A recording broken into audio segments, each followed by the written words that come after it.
নমস্কাৰ ৰাইজ। কয় নহয় বিশ্বাসে মিলয় হৰি। হৰি, ঈশ্বৰ, আল্লাহ, ভগৱান যি ৰূপতেই নহওক মানুহৰ এই ভগৱান বিশ্বাসেই হয়তো মানুহক শক্তিশালী আৰু সাহসী কৰি তোলে বিপদৰ সৈতে যুঁজিবলৈ। এয়া পিছে মোৰ মনৰ ভাৱ। সেয়ে প্ৰত্যেকৰে বেলেগ বেলেগো হ'ব পাৰে। সেই বিশ্বাসৰ স্বৰূপৰূপে আহিলোঁ মা কামাখ্যাৰ দৰ্শনৰ বাবে। বহুদিনৰ পৰাই ভাবি আছিলোঁ, পিছে সুবিধা মিলা নাছিল। কয় নহয় মায়ে বিচাৰিলেহে হেনো মাৰ ওচৰলৈ আহিব পাৰি। মই, মোৰ বান্ধৱী আৰু মোৰ ৰুমমেট মিলি আমি পালোহি, বন্তিও জ্বলালোঁ। যেতিয়া মা অসুস্থ আছিল, অপাৰেশ্যন হৈছিল আৰু পিপি যথেষ্ট অসুস্থ আছিল, তেতিয়া সাহস হিচাপে কৈছিলোঁ যে মাৰ ওচৰত এগছি বন্তি জ্বলাম। সেই মনোকামনা পূৰণ কৰাৰ বাবেই মাৰ ওচৰলৈ আহি আমি বন্তি জ্বলালোঁ। ৰাতিপুৱাৰে পৰা মনটো অকণমান বেয়া লাগি আছিল, কিন্তু ইয়ালৈ আহি মনটো যেন ফৰকাল লাগিল।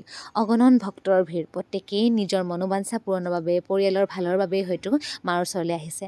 আটাইৰে মংগল কৰিবা মা, তাৰে কামনাৰে আকৌ আহিম। আজিলৈ ইমানেই, বাই।